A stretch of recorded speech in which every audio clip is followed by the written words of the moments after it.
The morning air in Central Park carried that special kind of crispness only autumn in New York can bring.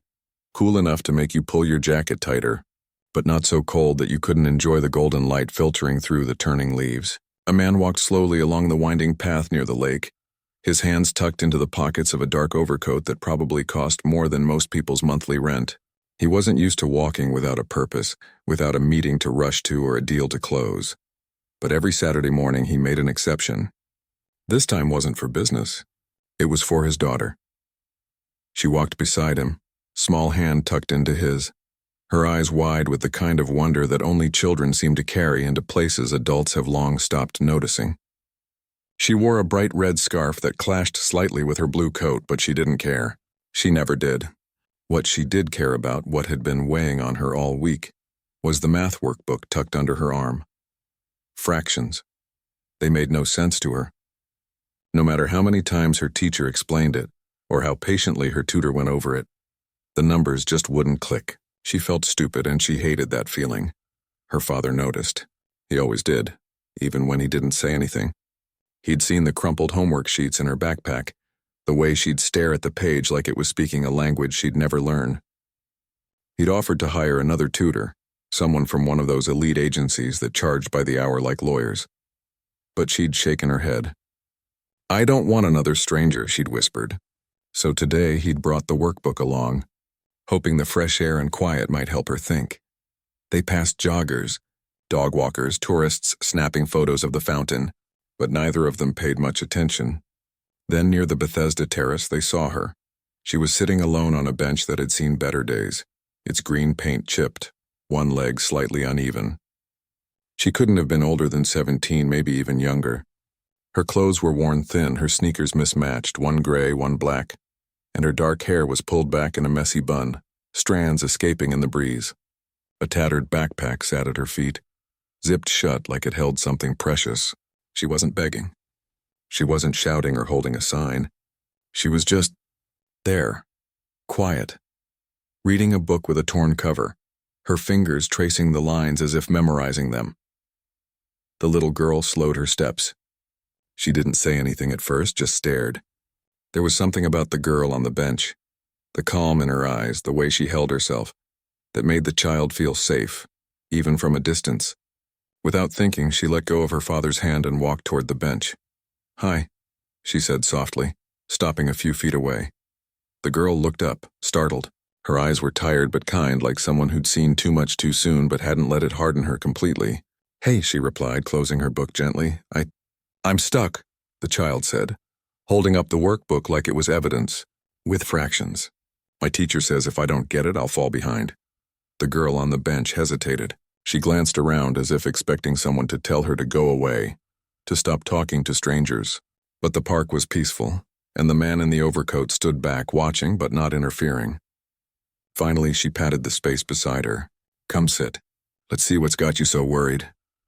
The child climbed onto the bench, careful not to bump the backpack. She opened the workbook to a page filled with circles divided into slices, numbers above and below lines that made no sense. "I just don't get why 3/4 is bigger than 2/3. They both have 3s in them." The older girl smiled, a real smile, not forced or pitying. "Okay," she said. "Let's forget the numbers for a second." She reached into her backpack and pulled out a slightly crumpled granola bar. She broke it in half, then took one half and broke it again into 2 smaller pieces. "See this?" She held up the full half. "That's 1/2. Now this little piece." She held up one of the quarters. "That's 1/4. So if I have 3 of these," she lined up 3/4. "That's 3/4. And if I take this half and break it into 3, she didn't have a knife, so she just pointed. Imagine it. 2 of those pieces would be 2/3. The child's eyes lit up. "Oh, so 3/4 is almost the whole bar, but 2/3 is less?" "Exactly," the girl said. "It's not about the numbers being big or small, it's about how many pieces the whole is split into." The child beamed. "That makes sense. Why didn't my teacher use a snack?" The girl laughed, a warm, quiet sound. "Maybe because snacks disappear too fast. They spent the next 20 minutes like that, talking, drawing little pies in the margin of the workbook, laughing when the child accidentally drew a slice that looked like a lopsided moon.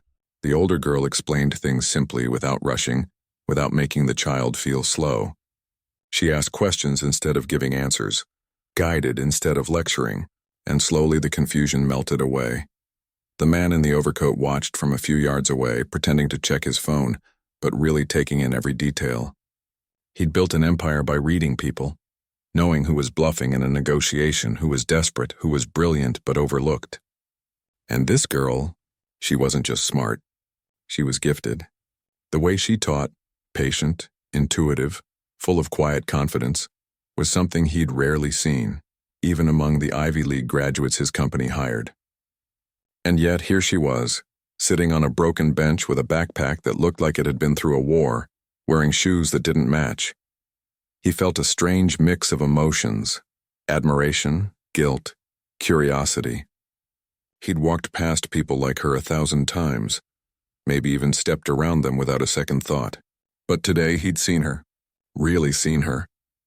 And what he saw wasn't someone to be ignored. It was someone who deserved to be heard. Finally, the child closed her workbook, her face glowing. "Thank you," she said earnestly. "You're the best teacher ever." The girl smiled, but it didn't quite reach her eyes this time. "You're welcome. You're really smart. You just needed it explained your way." Just then, a park ranger walked by, giving the bench a long look. The girl stiffened. She quickly stuffed the granola wrapper into her pocket and stood up, slinging her backpack over one shoulder. "I should go," she said, her voice suddenly guarded. "Wait," the child said, reaching out. "Will you be here next week? I have more homework." The girl glanced at the man, then back at the child. "I don't know," she said softly. "I move around. But it's okay." The man finally stepped forward, keeping his voice calm, not too loud. "We'll find you if we need to, or maybe you could come to us." She shook her head quickly. "No, that's not a good idea." There was fear in her voice now. Real fear. Not of him exactly, but of what accepting help might mean, of strings attached, of owing something she couldn't repay. Before either of them could say more, she turned and walked away, fast but not running. She disappeared down a side path, blending into the crowd like she'd never been there at all. The child looked up at her father, eyes wide with disappointment. She left. He knelt down so they were eye to eye. "She helped you, didn't she?" The child nodded. "I get fractions now." "Then she did something important," he said. "Something good." But as they walked back toward the park entrance, his mind wasn't on fractions or Saturday routines. It was on the girl with the mismatched shoes and the gentle voice who taught like she'd been born to do it, who carried herself with a quiet strength that didn't need attention to exist, who, despite having almost nothing, gave her time and kindness freely to a stranger's child. He didn't know her name. He didn't know where she slept or how she survived. But he knew one thing for certain.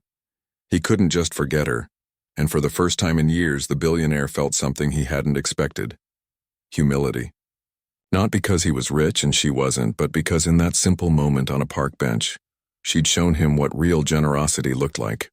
Not the kind that came with press releases and photo ops, but the kind that happened quietly without expectation, just because someone needed help.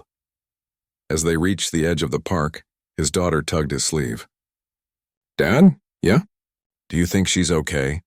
He looked back toward the path where the girl had vanished. "I hope so," he said. "But I think I'd like to make sure." The child smiled, sensing something in his voice, a shift, a decision being made. "Good," she said simply. "Because she's nice." And with that, they stepped out of the park and into the busy New York street, the autumn sun warm on their backs, the city humming around them.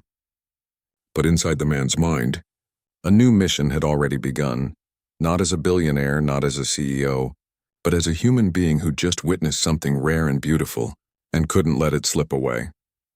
He didn't sleep much that night, not because of business. His companies ran smoothly without him hovering over every email. Not because of stress. His life was, by most measures, perfectly controlled.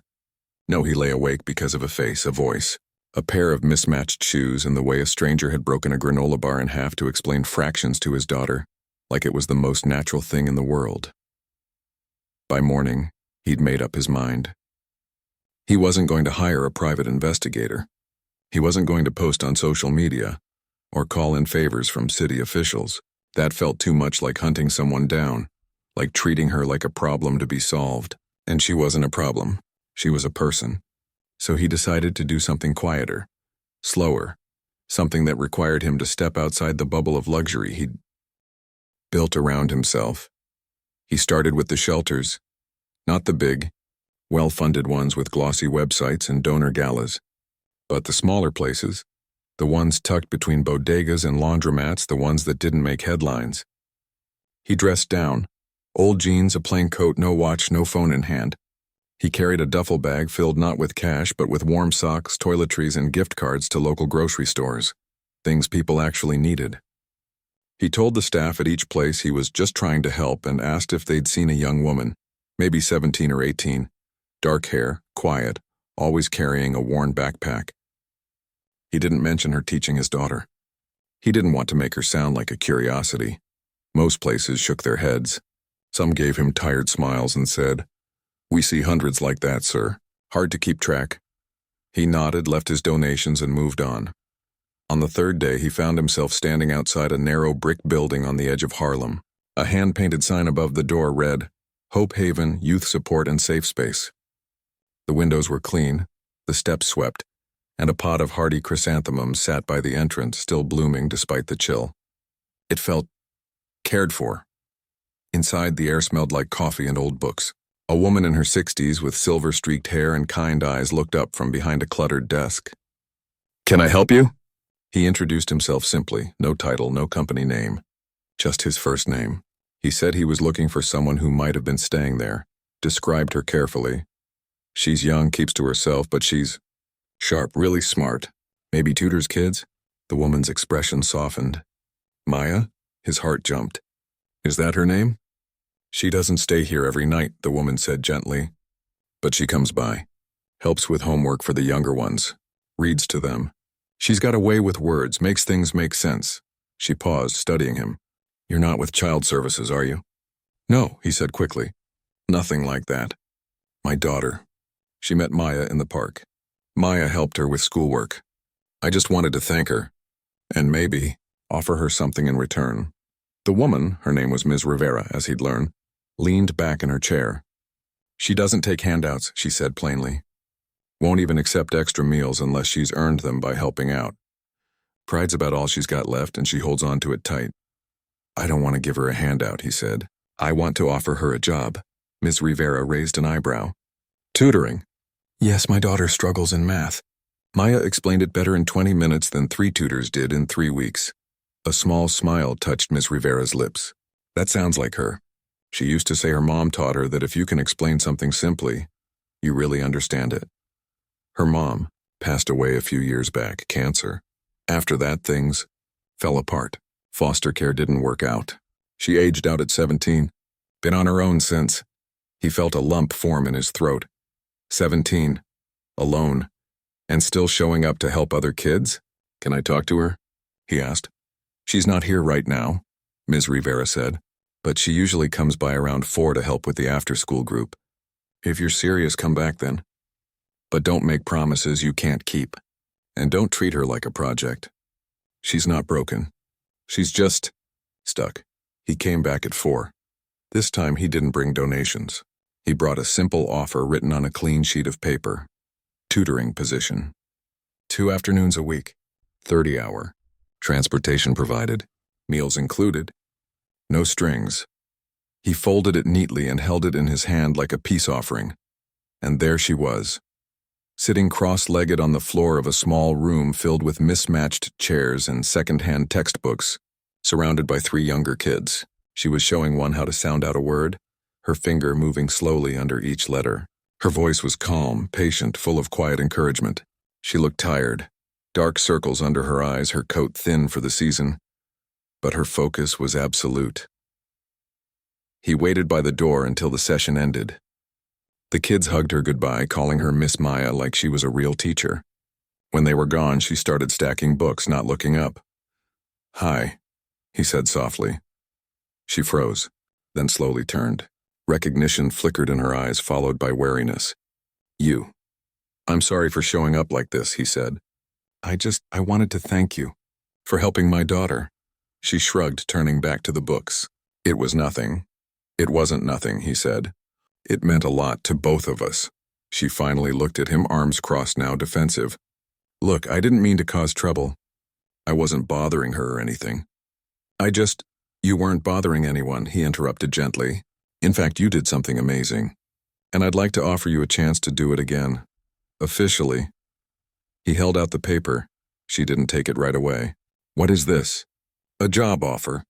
Tutoring my daughter. Twice a week, fair pay. You'd come to our place, safe, quiet. We'd provide dinner. You could leave whenever you wanted, no questions asked. She stared at the paper like it might burn her. Why? Because you're good at it. Because my daughter lights up when she talks about you, because the world needs more people like you, not fewer. She laughed, but it was bitter. People like me don't get jobs like this. Why not? Because I don't have an address that sounds respectable. Because I don't have references from fancy schools. Because I sleep in shelters some nights and subway stations others. Because people like you don't really see people like me. Not until it's convenient. Her words stung, but he deserved them. I see you, he said quietly. I saw you on that bench. And I've been trying to find you ever since, not to fix you, but to thank you. And maybe to give you a break. She looked down, her shoulders tense. I don't need charity. This isn't charity, he said. It's work. You teach, I pay. That's it. Silence stretched between them. Outside, a bus rumbled past. Inside, the only sound was the ticking of an old wall clock. Finally, she took the paper. Her fingers trembled slightly.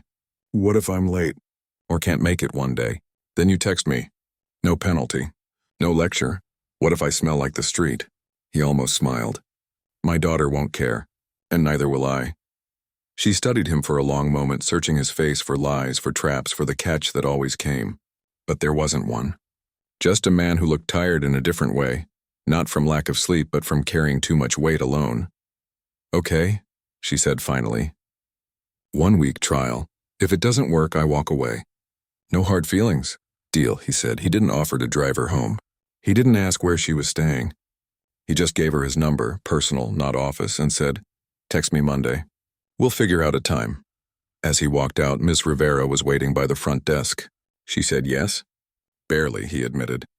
But it's a start. Ms. Rivera nodded. Don't mess this up. I won't. That night, he didn't just arrange for a background check or set up a payment system. He called a friend who ran a nonprofit that helped homeless youth get into college.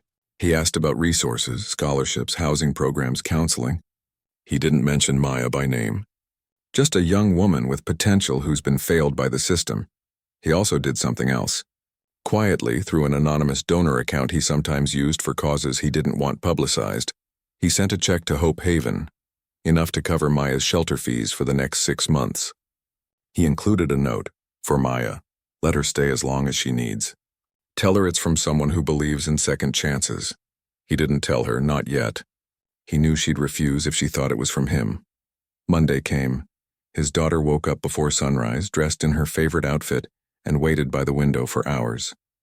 When the doorbell rang at 3 p.m., she nearly knocked over a lamp running to answer it.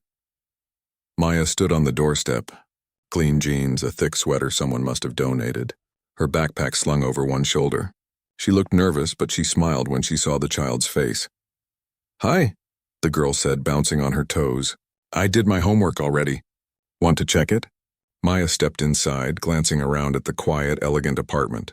Not with awe, but with quiet observation. Sure, she said. But only if you promise to ask me questions if you don't understand. I will. He watched from the kitchen as they settled at the dining table. Books open, pencils ready. He made tea, set out snacks, nothing fancy, just apple slices and peanut butter crackers, and left it on the counter without hovering. An hour later, he heard laughter. Real easy laughter.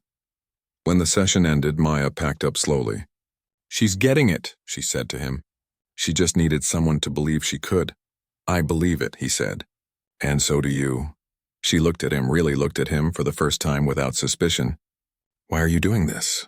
Because everyone deserves a chance to use their gifts, he said. Yours happen to be teaching and kindness. That's rare and valuable. She nodded, not quite convinced, but softer now. Thanks for the job. Thank you for saying yes. As she left, his daughter ran after her. Next week, can we do science too? We're learning about volcanoes, Maya smiled. Only if you promise not to blow up the kitchen. I promise. He stood in the doorway watching Maya walk down the hall. her steps a little lighter than before. That night, he sat at his desk and wrote an email, not to his board, not to his lawyers, but to the head of a community college's education department.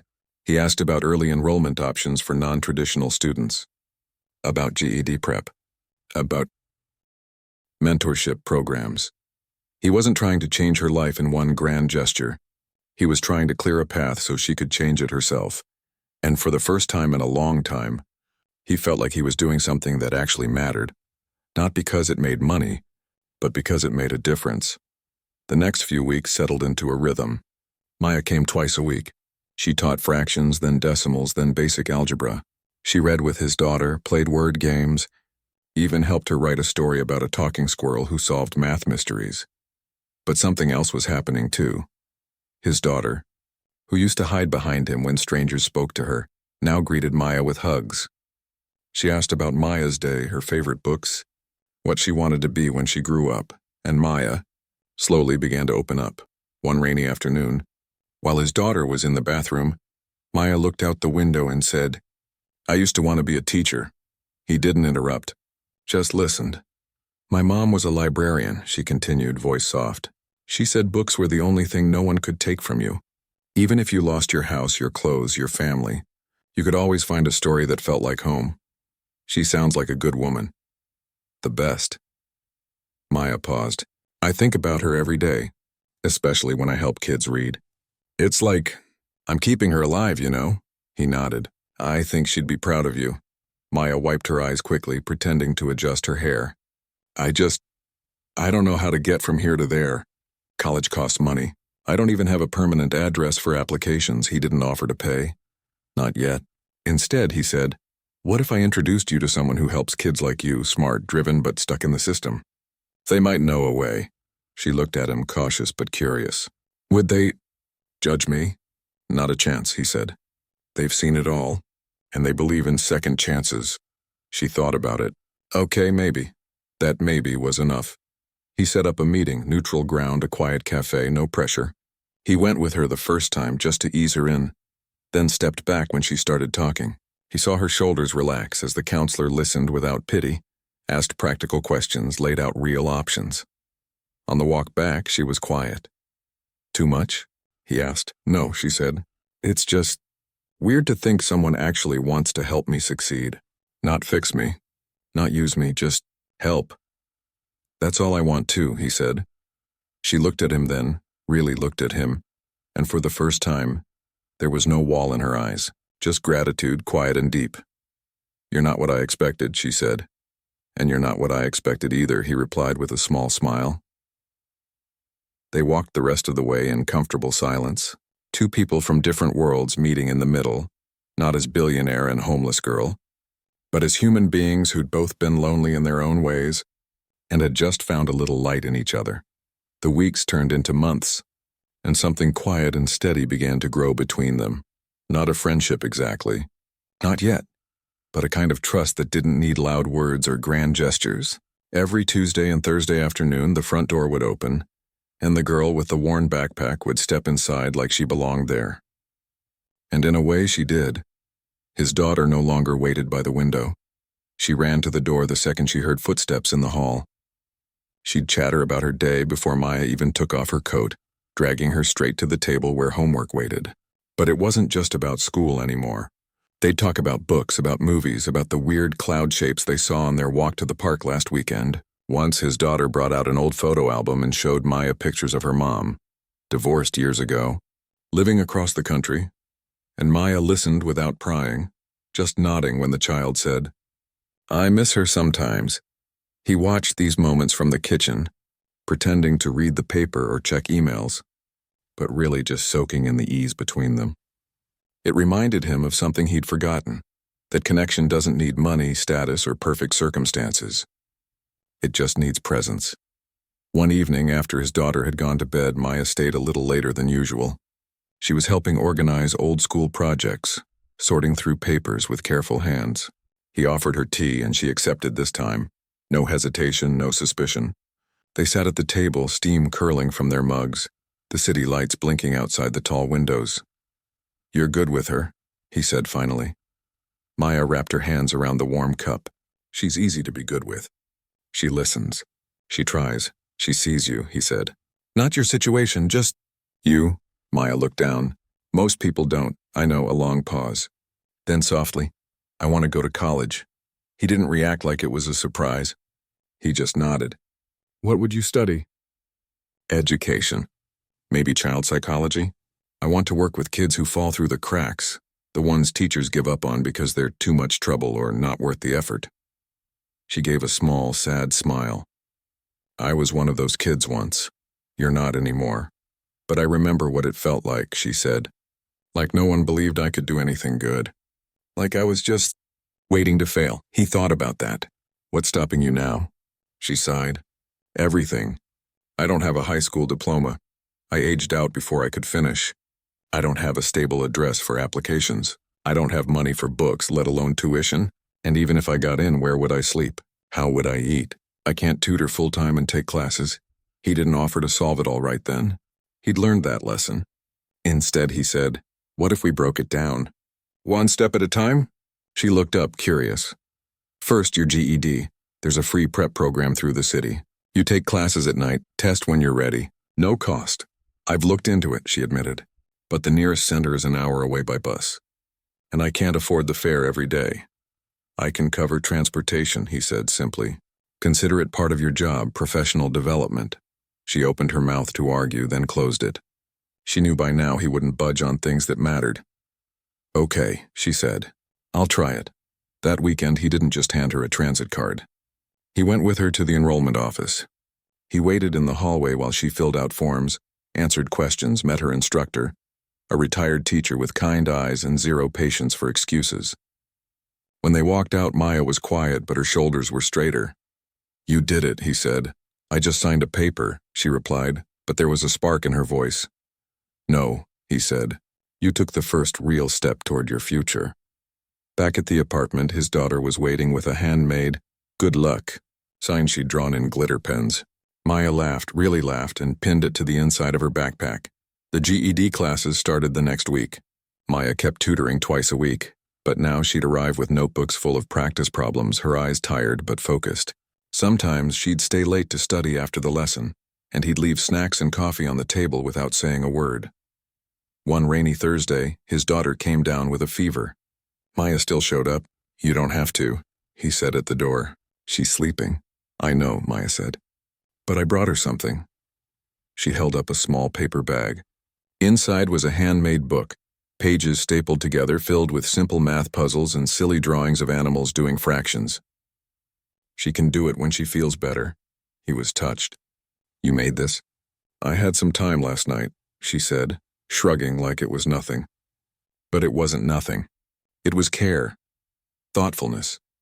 The kind of thing people do when they genuinely care about someone else's joy. He invited her in anyway. Stay for tea. You're soaked. They sat in the living room, the rain tapping against the windows. For the first time, she asked him a personal question. Do you ever feel like you're not enough? He was surprised. All the time. She looked at him like he was joking. You have everything. Having things doesn't mean you feel whole, he said quietly. I built companies, made deals, filled buildings with my name on them. But for years, I felt like I was just going through the motions. Like I was playing a role, not living a life. Wait, what changed? He glanced toward his daughter's room. Her. And then, you, Maya blinked. Me? You reminded me that real value isn't in what you own, but in what you give. You have nothing by most standards, but you give so much. Your time, your patience, your hope. That's rare. She looked away, but not before he saw her eyes glisten. After that night, something shifted. She stopped calling him sir, started asking how his day was. Once she even brought him a coffee. Black, no sugar. After noticing he always drank it that way. He, in turn, stopped treating her like a charity case. He asked her opinion on books, on news stories, on whether pineapple belonged on pizza. She said yes. He said absolutely not. They agreed to disagree. Then came the night she missed her GED class. She texted him an hour before tutoring. Can't make it today. Sorry. No explanation. But he knew something was wrong. He called Hope Haven. Ms. Rivera answered, voice tight. She's here. Had a rough night. Someone stole her backpack while she was sleeping in the subway. Everything's gone, her notes, her ID, her clothes. His stomach dropped. Is she okay? Physically, yes. Emotionally, shaken. She's talking about quitting the GED. Says it's pointless now. I'm coming. He didn't ask. He just went. When he arrived, Maya was sitting on a cot in a small back room wrapped in a donated blanket. Starry, nung at the floor. Her eyes were red. She didn't look up when he entered. I'm sorry, she whispered. For what? For being weak. For letting this break me. You're not weak, he said, sitting on the edge of the cot. You're human. Anyone would be devastated. She swallowed hard. All my notes. My practice tests. My mom's old bookmark. Gone. He reached into his coat pocket and pulled out a new notebook, a set of pens, a flash drive loaded with digital copies of her study materials. He'd asked her instructor for them the week before, just in case. Start again, he said. She looked at the supplies, then at him. Why do you keep doing this? Because you're worth it. Tears spilled over. She didn't wipe them away. No one's ever said that to me like they meant it. I mean it, he said. And I'll keep saying it until you believe it. The next day, she was back in class. A month later, she passed her GED on the first try. The night she got the results, she came to the apartment not for tutoring, but just to tell them. His daughter hugged her so tight she nearly knocked the wind out of her. He handed Maya a small box. Inside was a simple silver keychain with a tiny book. Charm, for your future, he said. She held it like it was made of gold. But the real turning point came a few weeks after. That he'd been invited to speak at a small education nonprofits fundraiser. A quiet event, no cameras, just people who cared about kids. On a whim, he asked Maya if she'd come with him. She laughed nervously. Me, in a room full of rich people? I'd stick out like a sore thumb. You wouldn't, he said. You'd be the most important person there. She hesitated. Why? Because you're living proof that potential exists everywhere, even in places people ignore. She thought about it all week. The night of the event, she showed up in a second-hand dress Ms. Rivera had helped her find, her hair neatly braided, standing tall despite the nerves in her eyes. He introduced her to a few people, not as the homeless girl, but as a future teacher who's already changing lives. And to his surprise, they listened. Really listened. After his short speech about investing in overlooked talent, he turned to her. Would you say a few words? Panic flashed across her face. But then she saw his daughter in the front row, beaming with pride, and something settled in her. She walked to the mic. I used to think my story didn't matter, she began, voice shaky at first, that because I didn't have a home, I didn't have a future. But someone saw me, not my circumstances, me, and that changed everything. She spoke for 5 minutes about hope, about dignity, about how every kid deserves a chance to be seen. When she finished, the room didn't just clap. They stood. Afterward, a woman approached her, head of a scholarship foundation. We'd like to talk to you, she said. We have a program for students like you. Maya looked at him wide-eyed. He just smiled. Go ahead. That night on the ride home, she was quiet. You okay? He asked. I never thought I'd be in a room like that, she said. And not as someone to be pitied, but as someone with something to offer.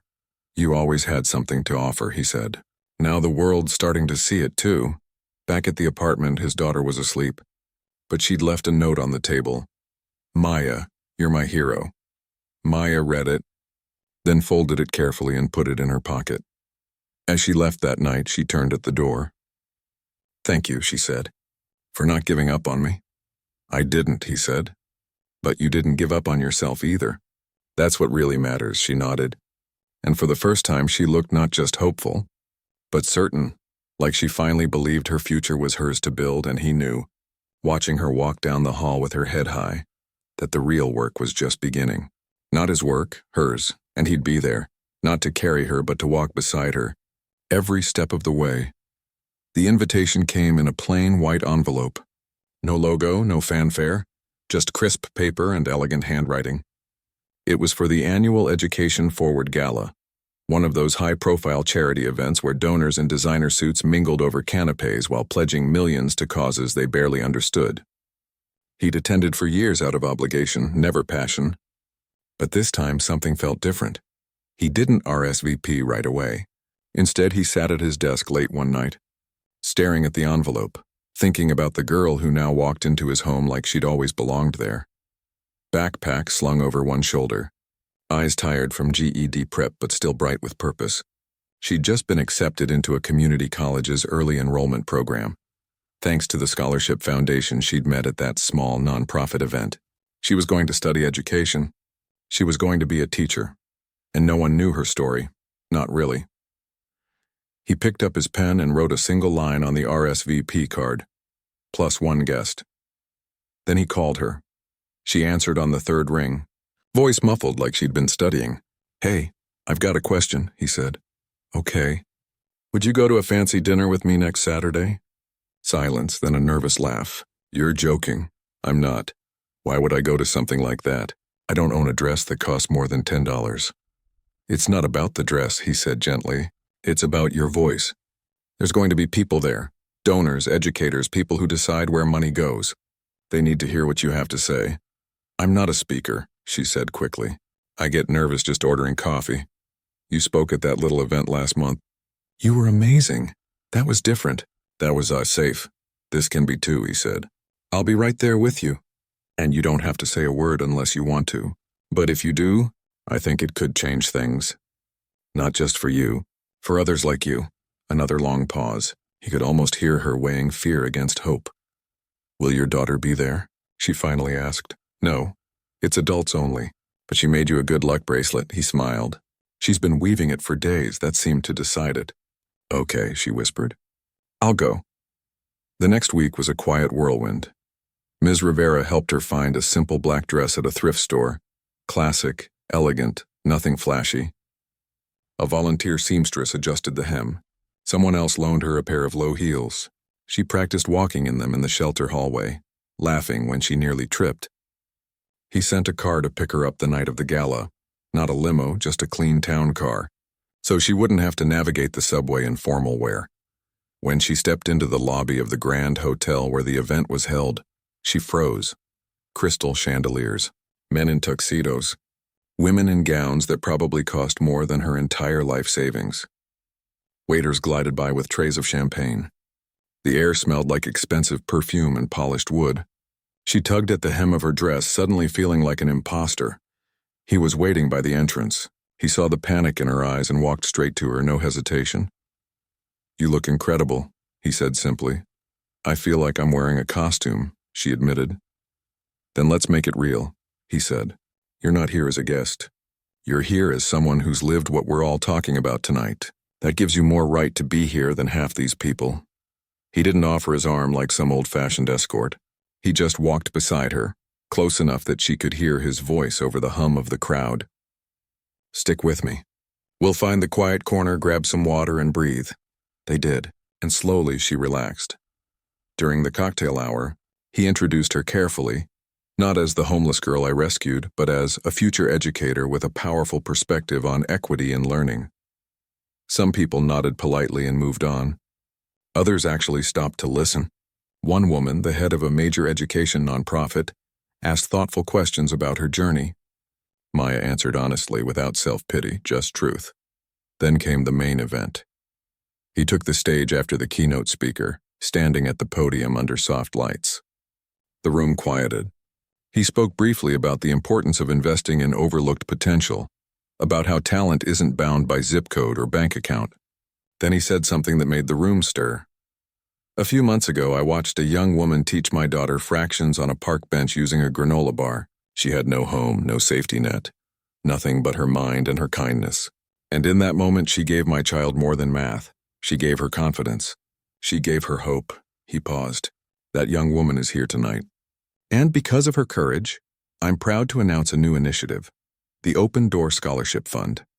$10 million to support homeless and at-risk youth pursuing careers in education. Because every child deserves a teacher who sees them, and every teacher deserves a chance to rise." The room erupted in applause.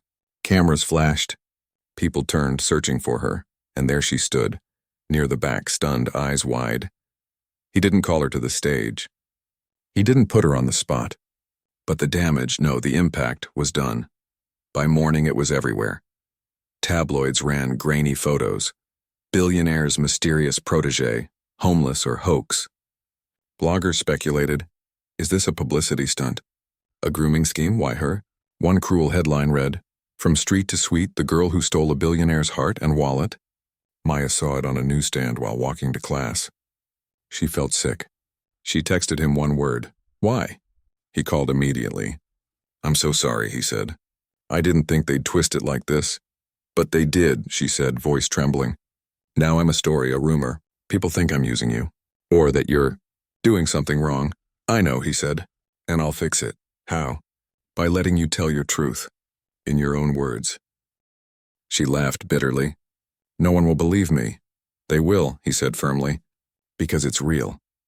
He arranged a small press conference, not at a corporate office, but at Hope Haven. Just a handful of journalists, no cameras on tripods, no shouting. Just a circle of chairs in the community room where she'd once tutored kids. She walked in wearing her usual clothes, jeans, sweater, backpack. No dress, no heels. Just herself. He stood beside her but didn't speak first. He let her take the mic. For a long moment, she just looked at the reporters. Then she took a deep breath. "My name is Maya," she began, voice quiet but steady. "I've been homeless since I was 17. I've slept in shelters, in subway cars, on park benches. I've gone days without eating so I could save bus fare to get to a tutoring shift. I didn't do it for money. I did it because when I help a kid understand something, I feel like I matter." She glanced at him. "This man didn't save me, he saw me. And he offered me a job, not a handout, a job. He paid me fairly. He respected my boundaries. He never asked for anything in return." She turned back to the room. "I'm not a victim. I'm not a charity case. I'm a student, a future teacher, and I'm tired of people acting like kindness is suspicious. Like a rich person helping a poor person must have an ulterior motive." Her voice grew stronger. "If you want to doubt something, doubt the system that lets kids like me fall through the cracks. Don't doubt the people trying to pull them back up." When she finished, there was silence. Then one reporter raised her hand. "What do you want people to do?" "Stop looking away," Maya said. "See us. Talk to us, hire us. Believe in us. We're not broken. We just need a door to walk through." Afterward, the tone shifted. The same outlets that had mocked her now ran thoughtful pieces. The girl who refused to be invisible. A major newspaper published an op-ed she wrote about dignity and aid. Donations poured into Hope Haven. Other shelters reported increased volunteer interest. But the real victory wasn't in the headlines, it was in the texts she started getting from other young people in similar situations. "You gave me hope. I'm signing up for my GED tomorrow. Thank you for speaking for us." One evening she came to the apartment quieter than usual. His daughter was already in bed, but he was waiting with tea. "I didn't think it would work," she admitted, wrapping her hands around the mug. "I thought they'd just laugh." "Why did you do it?" he asked. "Because if one kid out there sees that and thinks, maybe I'm not worthless, then it was worth it." He nodded. "You changed the story." "No," she said softly. "I just told the truth." Later that week, the Scholarship Foundation called. They were expanding their program, doubling the number of students they supported because of the attention her story brought. And they wanted her to be part of the selection committee. She said yes. But the biggest surprise came from an unexpected place. His ex-wife, the child's mother, called him. She'd seen the press conference online. "She's remarkable," she said, voice thick with emotion. "Our daughter talks about her like she's a superhero." "She kind of is," he replied. "I want to meet her," his ex-wife said. "Not as a donor, just as a mom who's grateful." He asked Maya. She agreed, nervously, but openly.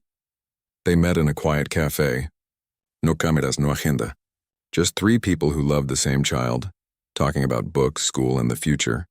By the end, his ex-wife hugged Maya and whispered, "Thank you for seeing her when she felt invisible." Maya cried on the subway ride home, not from sadness, but from the weight of being truly seen. Back at Hope Haven, Ms. Rivera handed her a letter. It was from a high school in the Bronx. They'd heard her speak. Would she consider coming to talk to their students, many of whom were in foster care or facing homelessness? Maya said yes. And so, on a rainy Tuesday afternoon, she stood in front of a classroom of skeptical teenagers. She didn't wear a fancy dress. She wore her usual clothes. She didn't give a polished speech. She just told them her story, honestly, messily, without shame. One girl raised her hand at the end. "Do you ever still feel like you don't belong?" "Every day," Maya admitted. "But I keep showing up anyway." The girl nodded. "Me too." As Maya left the school, she felt something new, not just hope, but purpose. She wasn't just building a future for herself anymore. She was lighting a path for others. That night, she texted him. "Today mattered," he replied. "You matter." And for the first time, she believed it. Not because someone told her, but because she'd lived it, spoken it, and seen it reflected in the eyes of others who finally dared to look. 1 year later, the air smelled like rain and fresh-cut grass. It was early June, the kind of morning that felt full of promise. Warm but not hot. The sky a soft blue with just enough clouds to keep things interesting. She stood outside the community college campus, clutching a thin folder with her name printed neatly on the front. Inside were her transcripts, her acceptance letter for the fall semester, and a small certificate. Associate of Arts in Liberal Studies, honors. She wasn't supposed to graduate with honors. Not according to the system that had written her off at 17. Not according to the odds stacked against kids who age out of foster care, who sleep in shelters, who carry everything they own in a single backpack. But here she was. Her apartment was small, just one room with a kitchenette and a window that looked out onto a fire escape. But it was hers.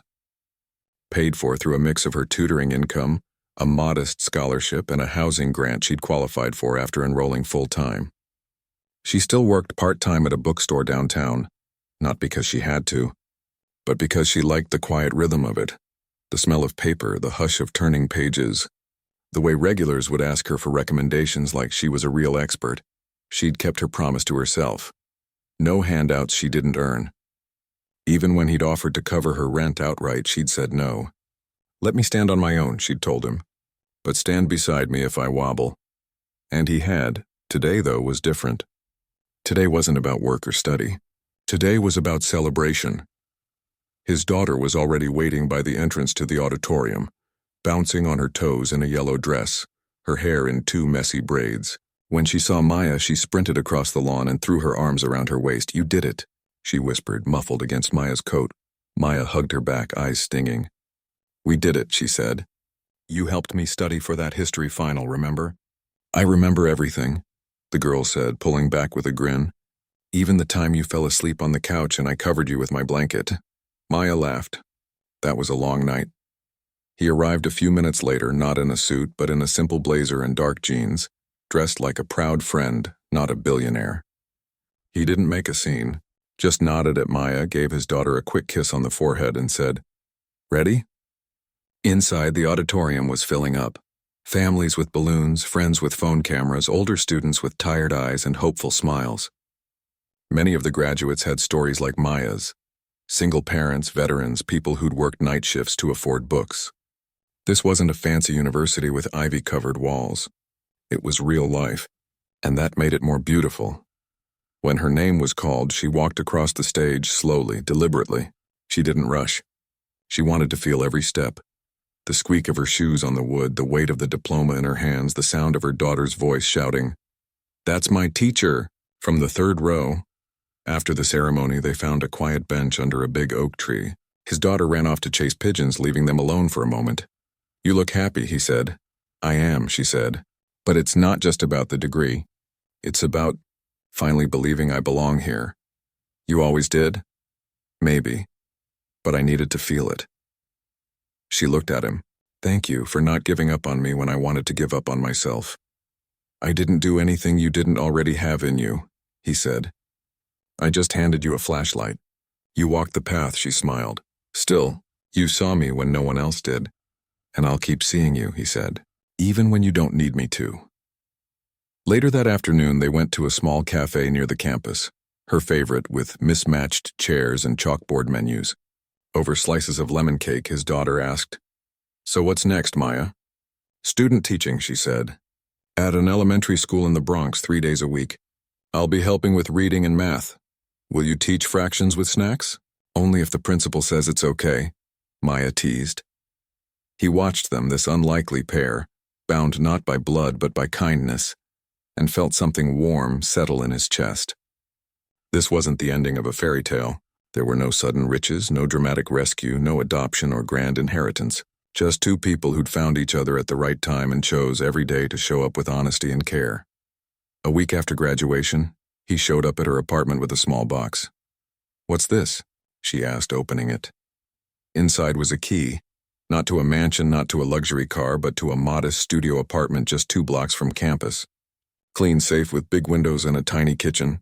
"I didn't buy it," he said quickly. "It's part of a housing program for education students. I just helped fast-track your application." She looked at him, eyes searching. "You didn't have to." "I know," he said. "But I wanted to. Consider it a graduation gift. No strings. Just a place to rest while you change the world." She took the key, held it tight. "Thank you." That fall, she began her student teaching. Her classroom was small, the desks a little wobbly, the walls covered in bright student